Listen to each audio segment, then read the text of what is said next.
Добро вечер, јас сум Бојан Ивановски, гледате Отворено студио. Во денешен гостин во Отвореното студио е шефот на македонската дипломатија Никола Димитров, кој се врати неодамна во Скопје по двонеделна турнеја во Соединетите Американски држави, Берлин и Полска. Господин Димитров, добро дојавте во Отвореното студио на Еден ТВ. За почеток сепак ќе прашам, се разбира, најавив дека вашата турнеја двонеделна е тема на овој разговор, но ќе ве прашам за актуелната кампања. Добивте една мала забелешка од кандидатот на владачката коалиција за тоа што не се присутни на кампањата. Тоа е поради обврските или се дистанцирате? Мислам дека беше повеќе медиумски интерес, одговор на новинарско прашање беше. Ние на некој начин сме во убава комплементарност. Тој во настапите зборува за НАТО, зборува за почеток на пристапни преговори со Европската Унија, а јас тоа го работам, убедувам, главен фокус на посетата билатерална на Германија, на Берлин, беше токму европската иднина, наша. Така што мислам дека сме комплементарни во неговата визија и тоа што и кај мене фокус, јас го работам во овој период, овие 2 недели. Добро, да почнам тогаш со ред од вашето заминавте од Скопје за Вашингтон на прославата на 70-тиот роден ден на НАТО. Какви се очекувањата кога сите земји ќе го ратификуваат пристапниот договор, со што ќе може и дефинитивно, мислам, и официјално да бидеме полноправна членка на Алијанса? Тоа беше наш втор состанок, прв на моје ниво, на ниво на МНР на земјите членки, со наше место на масата, се погоди да биде баш во Вашингтон, каде што е подпишан Вашингтонскиот договор со кој што е основана Алијансата на роден денот, 4 април, 70-тиот роден ден. И беше голема чест да се биде таму, да се доживее оно аплауз кога Столтенберг спомна дека НАТО набрзо од 29 ќе добие уште една членка, Северна Македонија, 30-тата. Ке кажам, може би една мала тајна, нашата делегација го почна аплаузот, многу спонтано, без план. Имаше големи овации и предходно. На разни поенти имаше извонреден настап генералниот секретар на НАТО Столтенберг на заедничка сесија на двата дома во Конгресот. Ама кога го спомна ова за нас, спонтано ние почнавме, па сите прифатија. Имаше убав аплауз. Чест голема ни направи државниот секретар Помпео, кој што потенцираше, се сретна, имавме средба билатерална, меѓутоа и пред сите сојузници ни посака добре дојде. Тоа што е во Вашингтон, што се одбележа 70 годишнината од НАТО, интересно, бидејќи од друга страна се почести се изјави, шпекулации и коментари околу известно дистанцирање на Соединетите Американски држави од НАТО. Тоа почне уште во кампањата на Доналд Трамп, кој во една прилика дури НАТО ја нарече и како анахрона некаква организација која не би требало да постои, што отвори многу дилеми и е предмет на ден денеска на анализи за односот на Соединетите Американски држави кон на НАТО. Да. Први меѓу еднаквите. Да. Кога бев еднаш во Хаг 2007 година, кон крајот, пред Букурешкиот самит, ми рекоа, ние ќе ве поддржиме, ама гледате да имате поддршката од една држава, чисто главен град почнува на В, завршува на Ашингтон. На Ашингтон, да. Така што први меѓу еднаквите. Накратко, прво за Отинеј одговорив сосем на првото прашање. Ние сега имаме 11 земји членки од 29 ратификувано.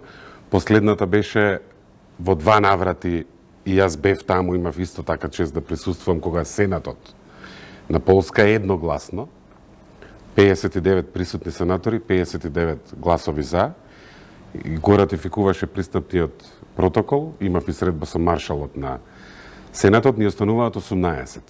Многу е важно што во многу брзо време администрацијата го пренесе процесот кон Сенатот во Соединетите Американски држави Имаме најави од многу земји дека се во тек, малку ги забавува европските избори во мај.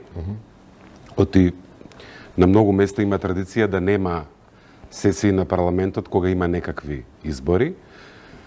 Јас сум оптимист дека процесот ќе се формализира заклучно со крајот на годинава, кога има во декември самит на НАТО во Лондон, каде што најверојатно ќе бидеме како полноправни и формално до крај Тоа значи до декември да се завршат ратификациите во може би ќе биде и нешто порано, ама многу е важно на тој самит да стапнеме како полноправна членка, со што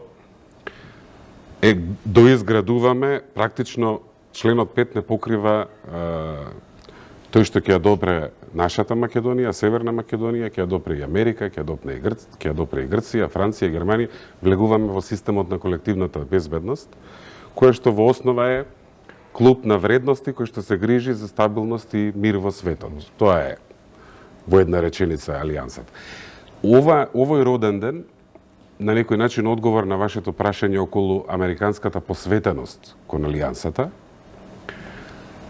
беше една јасна манифестација на огромната поддршка на НАТО и од страна на републиканците и од страна на демократите, баш овие овации што ги спомнав за настапот на Столтенберг.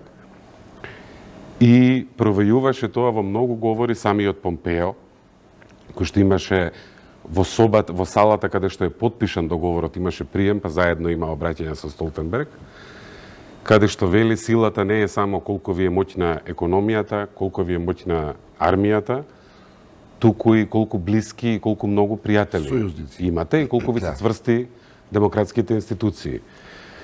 Инсистирањето на договореното уште од самитот во Велс 2% од бруто домашниот производ да оди на одбрана, на што се обврзани се посветија сите земји членки и ние како идна, не е само политика на оваа администрација. И претходната на Обама, и пред него, и дури и јас кога бев, се сеќавам на тие дебати, кога бев амбасадор во Вашингтон, тогаш председателот Буш зборуваа за таа потреба во интерес на сите, на алијансата. И сега има разлики во тонот, во стилот и така натаму. Меѓутоа, ако има една порака од Министерскиот во Вашингтон, таа беше Америка стои цврсто зад своите сојузници, до своите сојузници, на обврските и на најуспешната алијанса во историјата. Се сретнавте со државниот секретар Помпео, но и со Филип Рикер, поранешен амбасадор американски тука, сега подсекретар за Европа и Евроазија. Кој е ставот на Соединените американски држави околу нивното присуство и влијанието кој барем досега го имаат на Балканот? Тие беа големи поддржувачи на нашиот пат кон членството во НАТО. И тука имаме едно целосно совпаѓање на нашите интереси со нивните интереси. Но секако има една интенција за некое благо повлекување и отстапување на просторот на Европската Унија, која пак се наоѓа во една доста драматична фаза од својата... Драматична или, еве, подипломатски интересно ни е. Да. И во Европската Унија. Ја мислам и глобално. Значи, вие каде и да погледнете, имаме по некоја мака. Меѓу другото, и затоа толку решавањето на една мака, преку Преспанскиот договор, толку произведе пофалби и признанија од светот, од толку многу главни градови. Ако се свртиме наназад, покрупните проблеми во нашиот регион, да речеме излезот од нашата криза на слаби институции што не успеа да се справат со очигледен, со јасни индиции за криминал. Во тоа време, заменик помошникот на државниот секретар за Европа и Евроазија, Хојтији, имаше важна улога. Имаше важна улога и во контекст на парламентарните избори во Албанија. Така што не би кажал дека, прво мислам дека има една политика на континуитет, на Вашингтон кон регионот, каде што пред се визијата е стабилност, предвидливост и една голема поддршка на европската иднина на сите земји на Балканот. Оно што е за нас важно, имајќи го во предвид географскиот контекст, е решавањето на прашањето на Косово, кое сепак го оптеретува и е потенцијална закана за стабилноста на нашиот регион. Дали американската администрација е посветена на решавање на тоа прашање? Последно Беше, да останува посветена. До високи, мислам дека имаше и писма од председателот Трамп, има активности од неговиот советник за национална безбедност Болтон кон Белград и кон Приштина. И мислам дека има посебно внимание, посебно овие последниве недели, можеби еве месеци, токму на ова прашање, како едно од последните големи нерешени прашања. Таму ќе треба многу мудрост. Тоа е прашање што пред се зависи, се разбира од Приштина и од Белград. Меѓутоа, ние како сосед на двете држави имаме легитимен интерес решението да биде во функција на регионалната стабилност и да биде согласно вредностите кон кои се стремиме сите држави на Балканот. Мислам дека тука има две визии што не се баш компатибилни. Кога Европа го почна процесот што го нарече процес за стабилизација и асоциација, идејата беше одиме сите кон Европа, секој динамиката согласно домашните перформански реформски и така натаму, а границите ќе се намалат на значење, бидејќи границите практично и не постојат во ЕУ, Европската Унија. Овој другиот, кога има посебен акцент на прашањето на границите, не е до крај. И мислам дека тука имаме предизвик сите ние, и во регионот, и Европската Унија, и сите други кои што... Не ми одговорите прашањето околу ангажманот на Вашингтон во Има јасен, излегува и во јавноста, писмата излегуваат и така натаму. Јас чувствувам известна загриженост околу, како да го дефинираме тоа, тензичните односи на ова статус кво меѓу Белград и Приштина. И има тука фокус, има следење и покрај тоа што има многу други на светско ниво проблеми, има тука дури на повисоки нивоа политичка енергија и внимание. Дали на состанокот на министрите за външни работи на НАТО стана збор за руското влијание на Балканот, кое беше доста долго време актуелна тема за која се дискутираше? Се зборуваше за односите на Руската Федерација со НАТО, дека е потребно да се надминат проблемите, меѓутоа на основа на некои принципи, како што е почитување на територијалниот интегритет на државите во Европа, неупотреба на сила и така натаму, меѓутоа додека нема напредок или додека не се создадат услови за такво смирување на затегнатоста, да има канал на комуникација за да се рационализира предизвикот или да се намалат ризиците за уште поголема ескалација, така што имаше една од сесиите, беше се разговараше и за тоа прашање, не може многу во детали, бидејќи состаноците беа за затворени врати, меѓутоа како тема јасно е дека останува. И се уште актуелно и се смета како закана за стабилноста на регионот. Па, јас ќе продолжам да ги убедувам сите дека исполнување на четврт вековна заложба на практично сите крупни политички фактори во нашата држава, од 93-та е првата декларација во Собранието, па наваму, веќе 26 години изминаа, сите што се заинтересирани Балканот да биде мирен, стабилен и да оди напред, ќе продолжам сите да ги убедувам и оние кои што еден голем чекор за таков регион.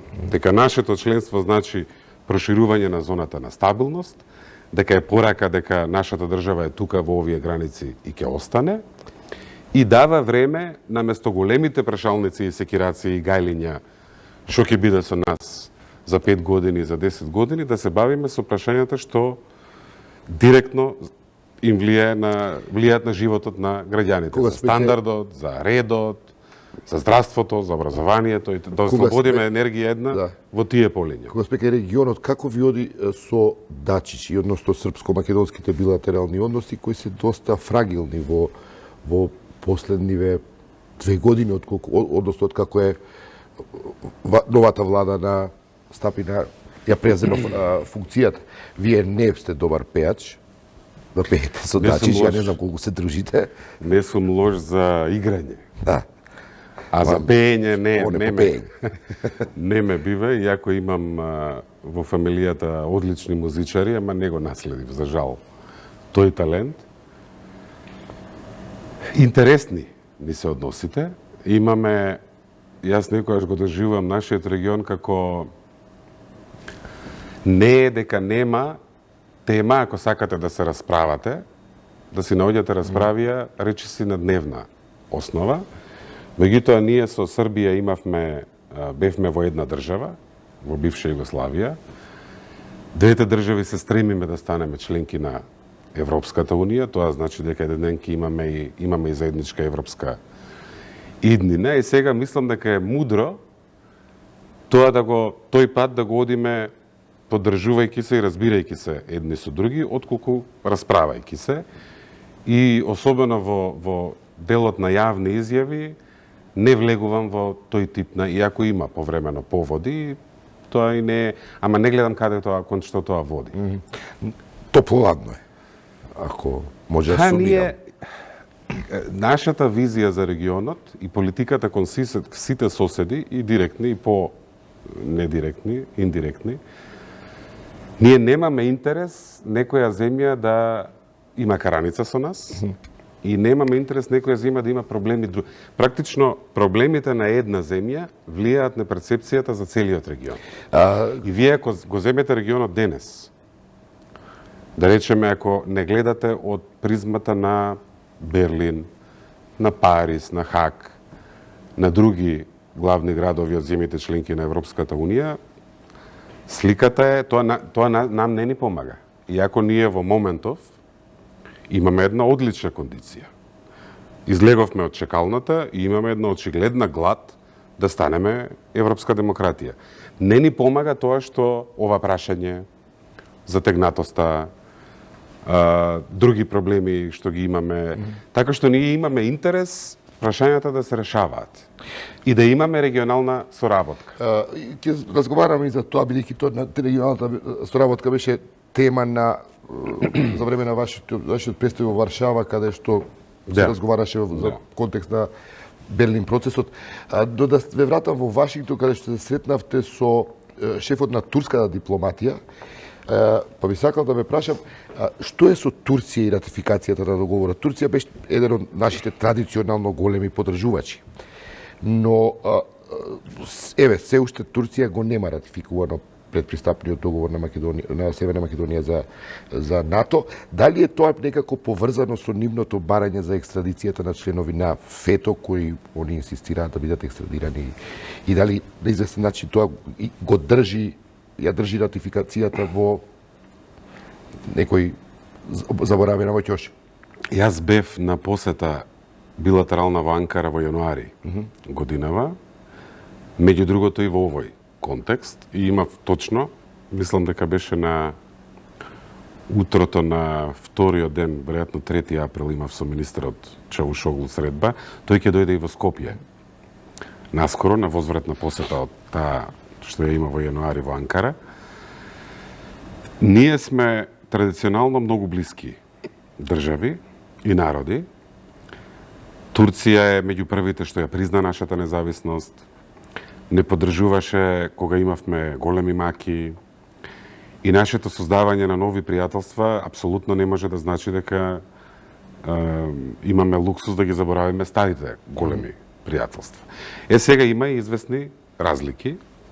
Јас тогаш на пресконференција со Мевлјот во Анкара спев за ова прашање и реков дека меѓу пријатели, кога имате проблем, вашиот проблем е и наш.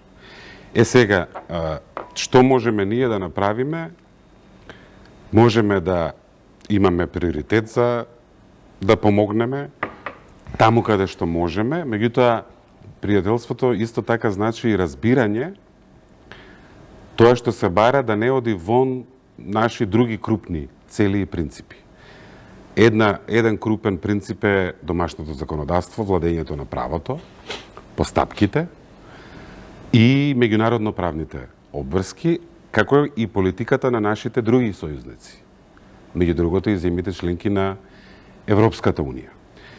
Има некои прашања каде што ние можеме да си ја и работиме на интензивирање на постапката, например. Дали ратификацијата е заложник на оваа ситуација многу конкретна? Мислам дека тука со мудрост и еве од многуте турцизми што ги имаме во нашиот македонски јазик, со мекам,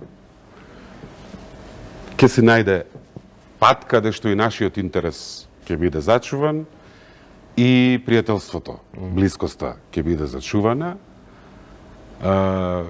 Ама ќе треба мудрост и ќе треба работа и разбирање. Да. Кога се сретнавме, може би е релевантно да споменам, на Твитер, министерот, после средбата во Вашингтон, имаше едва и чекаме да ја прегрнеме, да ја кажеме добре дојде на Северна Македонија во НАТО.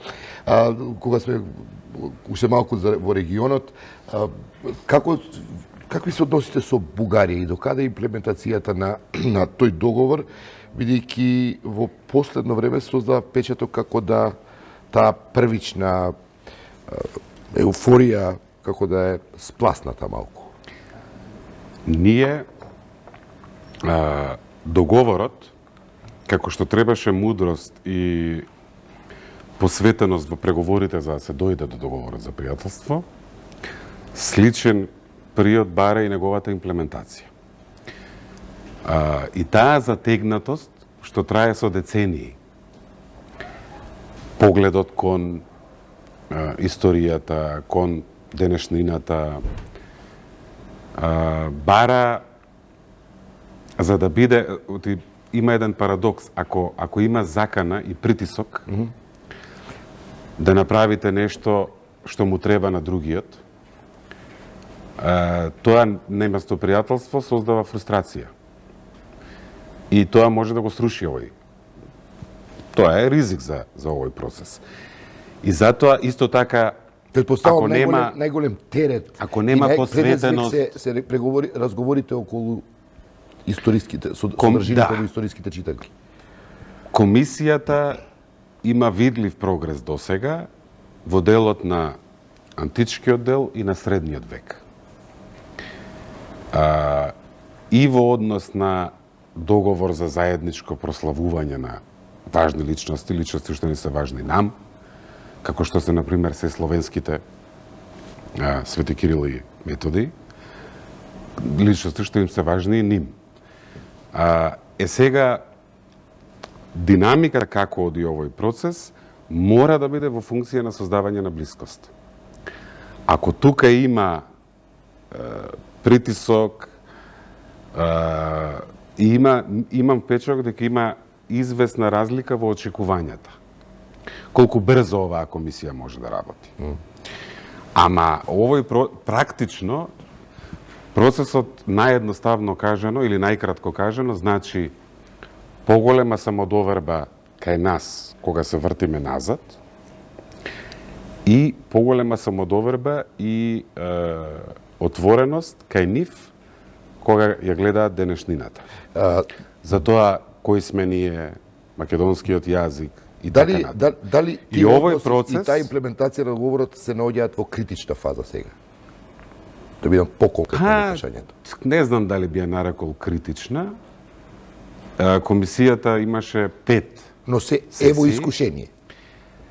Ќе има, да, има едно искушение, ќе има и други. Ама треба многу добра волја и доверба и на политичко ниво, и на ниво на членовите, експертите. Таму има историчари, доктори на науки и така натаму, за да се одвива еден процес што е многу тежок. Ама е важен за да има вистинска разбирачка. И да има вистинско пријателство и блискост. Околу регионалната соработка, министре, за која стана збор за време на состанокот за Берлинскиот процес во Варшава, граѓаните во сите земји од Балканот се уморни од сите пораки кои произлегуваат од тој тип на состаноци за заложба, декларативна, за регионална соработка и така натаму. Дали една повидок, нешто повидливо, што ќе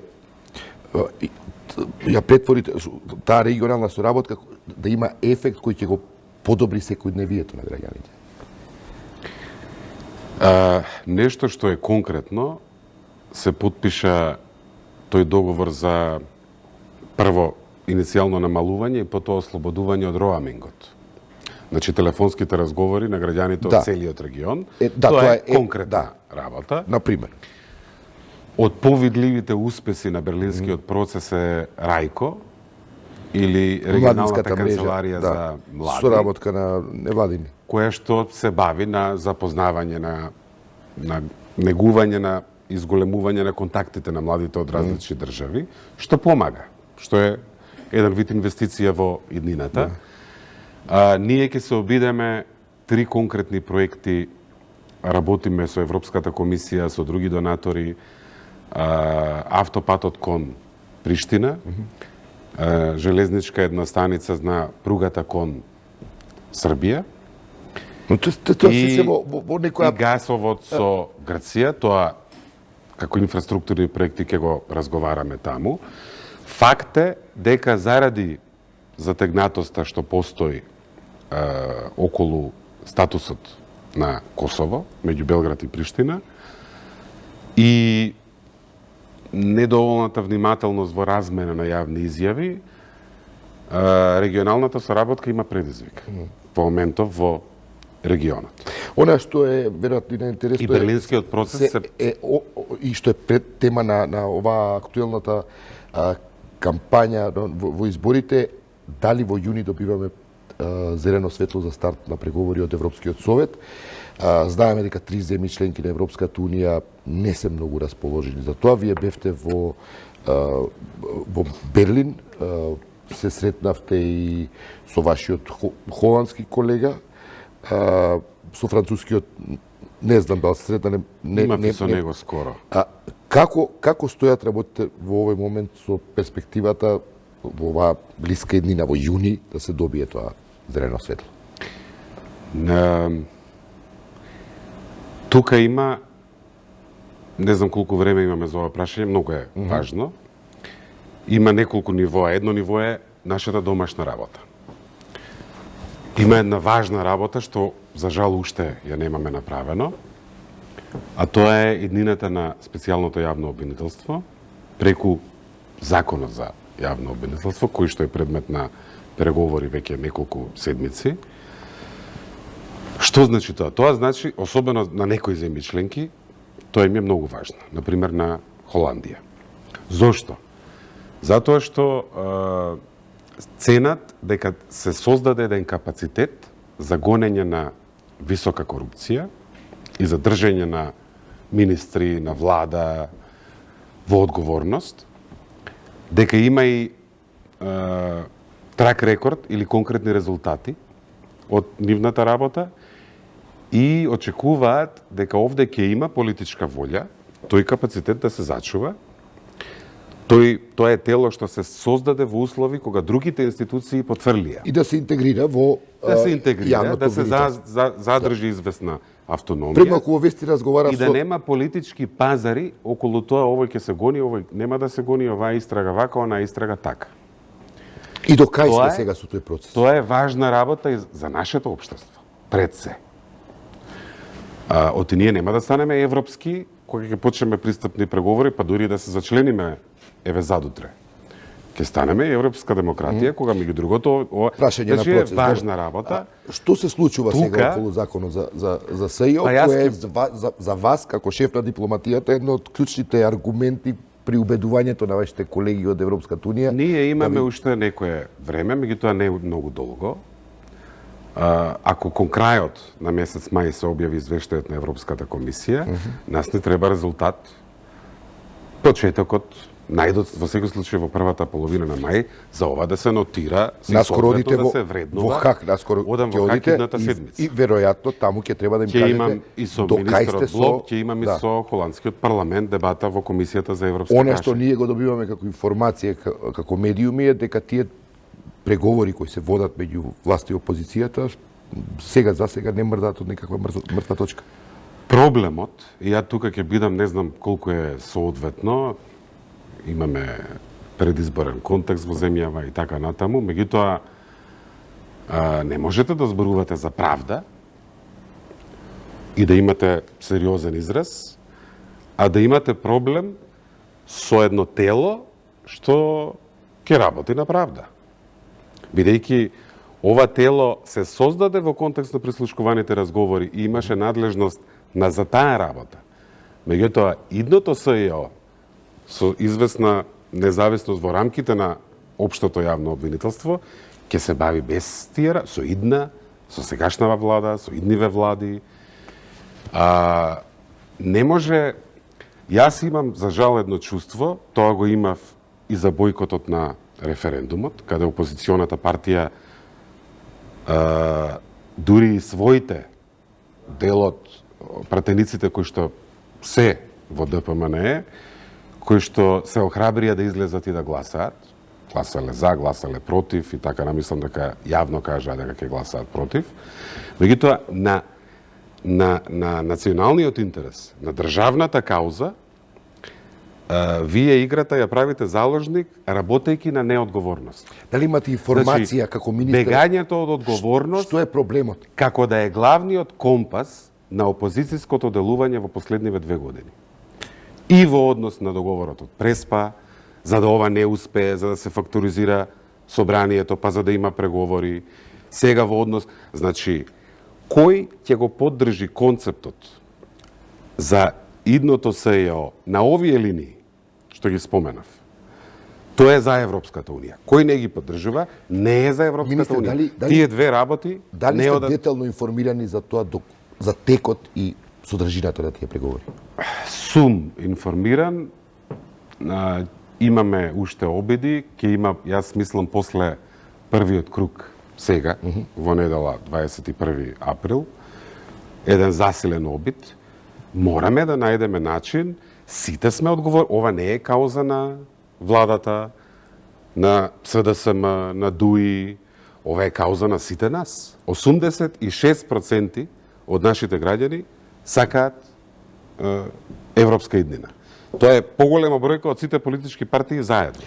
Должни сме да испорачаме. Холандјаните се многу експлицитни во нивните барања, услови, ако можам да кажам, и тука е СЈО. И друго Имате, знаете, има една малку за надворешните елементи. Ние пропуштивме возови кога возот доаѓаше, чекаше со отворени врати, комодно да се качиме, ние не бевме спремни. Ние бевме заклучени внатре преку разликата околу името.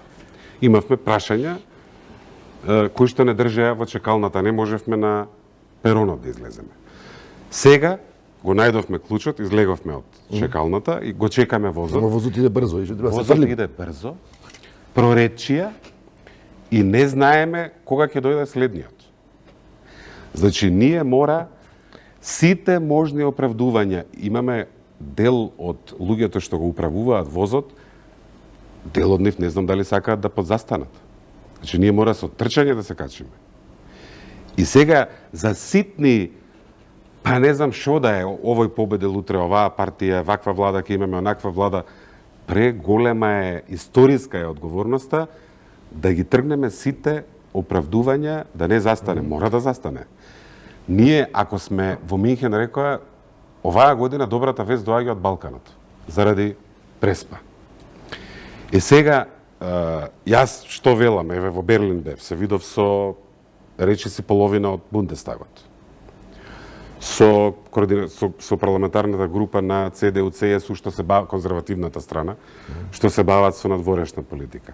Со лидерот на групата, со лидерот на партијата, со Комисијата за европски прашања. Се видовте со заменичката на Меркел, на новиот председател, новата председателка на со CDU. новата председателка на CDU. Значи, што велам јас? Велам, ако вие после 14 години сме земја кандидат, заклучени сме заради билатерален спор, го решаваме, излегуваме надвор, 9 имаме позитивни препораки од комисија. Вашиот збор е веќе во прашање. Значи, влогот е наш, македонски, ама влогот е и за регионот, и влогот е Европската Унија дали има сериозни намери во однос на нашиот регион и ветувањето од 2003 година дека имаме европска иднина или нема. Што е нивниот одговор, министре? Нивниот одговор е дека ние годинава мора да почнеме пристапни преговори. Ова е Да се донесе политичка Германија. одлука Германија. Што е со Франција? На Холанѓаните сите им се е тоа. експлицитни. Дали СМСЈ, кои се другите нивни забелешки кои имаат некаков објективен Има карактер? надворешни фактори кои што не зависат од нас и немаат врска со нас. Еден е исходот на европските избори. Холандија имаше скоро провинцијски избори, од кои што па им зависи Сенатот, они имаат водобен парламент, каде што не е дека немаше изненадување. Значи, климата политичка во Европската Унија многу ќе зависи од исходот на европските да изборите за Европскиот парламент во при крајот на мај. Има фактори што гледаат геополитички на регионот, што ќе значи, како ќе значи, што ќе се случи со други, преоптеретени се со Брекзит и има ново одлагање баш во октомври. Ако одиме, ќе одиме во видиме пакет со што ќе Албанија биде. или Има голема ќе не работа. одвојат од Албанија? Бидејќи особено во последниот месец односите кон Албанија како да се заладува таа клима во Европа, особено кон Албанија поради Процесот на бројни пристапување инциденти поврзани со функционира само организираниот криминал. Процесот на пристапување функционира само кога ве мерат објективно, ригидно и стриктно на тоа што вие можете да го направите. Дали ние сме ги решиле билатералните спорови со нашите соседи? Дали има очигледен прогрес во тоа како ни функционира судството и обвинителството? Дали има слобода на медиумите? Дали има поголема транспарентност? Ние имаме со сите наши грешки и несовршености.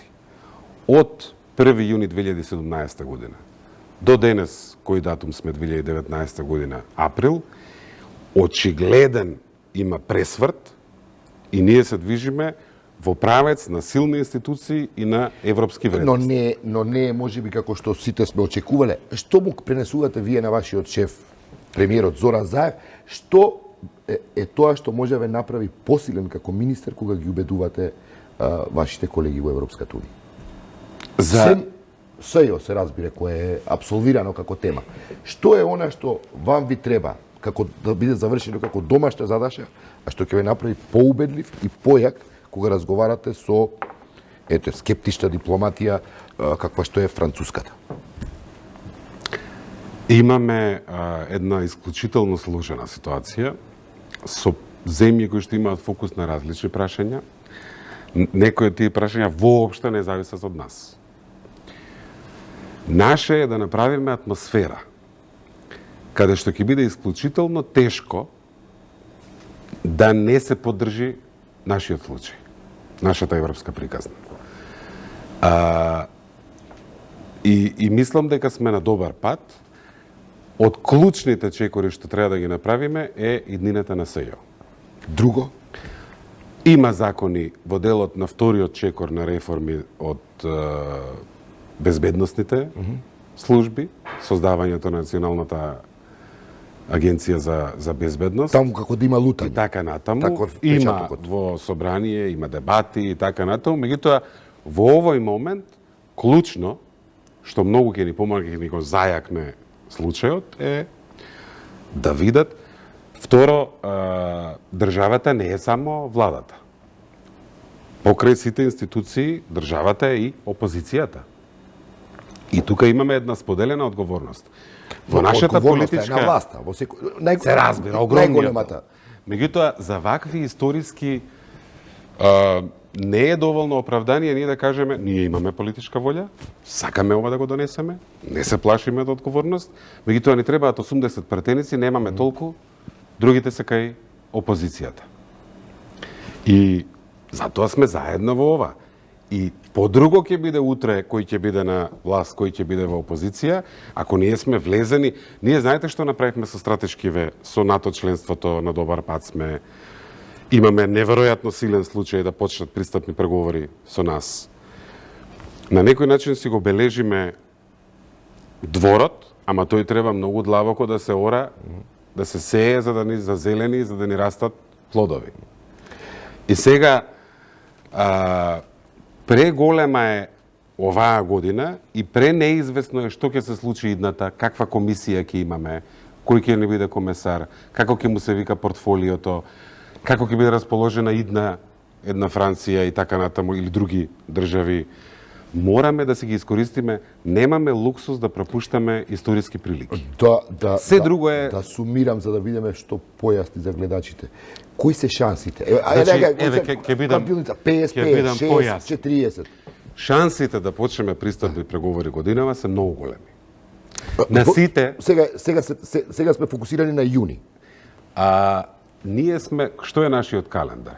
И мене ова, и мислам дека има малку една така полукаша во јавноста, добивање датум, не датум. Нас не треба политичка одлука за почнување на пристапни преговори. Сакаме нашиот календар е првата меѓувладина конференција, која што е значи процесот, кој ќе седне еднаш, а меѓу има комисијата ќе биде задолжена да создаде преговарачка рамка каде што сите држави треба да учествуваат и да ја одобрат. И врз основа на таа преговарачка рамка се организира првата меѓувладина конференција. Ние сакаме таа прва меѓувладина конференција да е на крајот на оваа година. Динамиката на одлучување. Ние имаме една измена. Минатата година извештаите се објавија во април. Оваа година ќе се објават кон крајот на мај. Тоа значи дека државите каде што има подолга процедура за внатрешно одлучување, како што е Германија, затоа бев толку многу во Бундестагот, има многу малку време да има една таква дебата, бидејќи им треба извештајот. За да до 21 јуни... И сега ние имаме еден период од летото до есента. Ние сметаме дека има силни аргументи, бидејќи не сме тие што рекоа Европскиот совет, кажа во јуни 2019 ќе отвориме пристапни преговори, ако земјата ги исполни условите. Ги исполни, го одржи и ако не дадат сега во јуни, реформското темпо во 4 области. И ако не се случи тоа, логично е да тоа се толкува како неуспех на реформското темпо.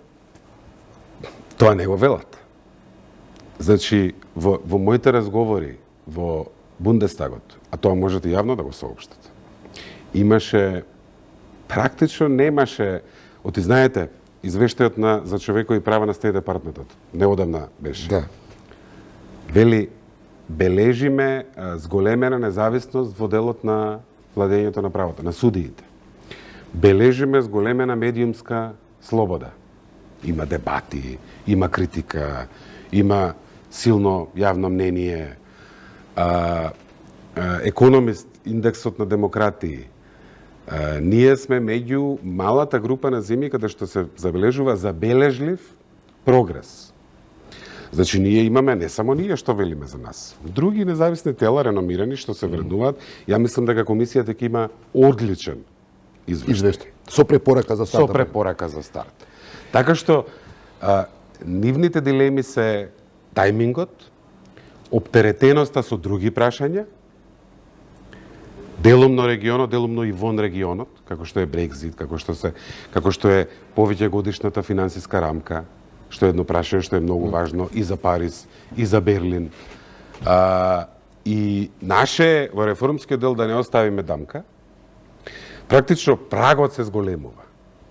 Да, Во овој процес ние ги пропуштивме шансите кога прагот не беше многу за висок скок. за крај да ја На прашам. секоја следно Да. се зголемува прагот. Дали Ама сте мора да го направиме. Дали сте оптимист дека во ХАК следната недела ќе одите со добри вести за изгледите законот за СЈО да помине, закон за јавно обвинителство?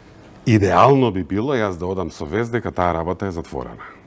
Дека е Какви се завршена. шансите? Неколку дена се. Да. Јас имам средба во парламентот во четврток, со министерот во среда или обрат. Која е Значи, тоа динамиката се на неколку преговорите дена. меѓу власти и опозицијата за ова? Мислам дека особено по првиот круг ќе има сериозен обид. Правиме се што можеме, ама треба да бидеме и искрени и да ги користиме зборовите со нивното значење. И пак ќе кажам тоа што го зборев во собрание 10 пати. Едно е држава и државна кауза, друго е партија и партиски интерес. Има момент кога партискиот е многу понизок од државната кауза. Овој момент е таков. Министре, ви благодарам што сте гостин во Отвореното студио. Гледавте Отворено студио со шефот на македонска дипломатија Никола Димитров. Ви благодарам за вниманието и останете со 1 ТВ, следуваат вестите.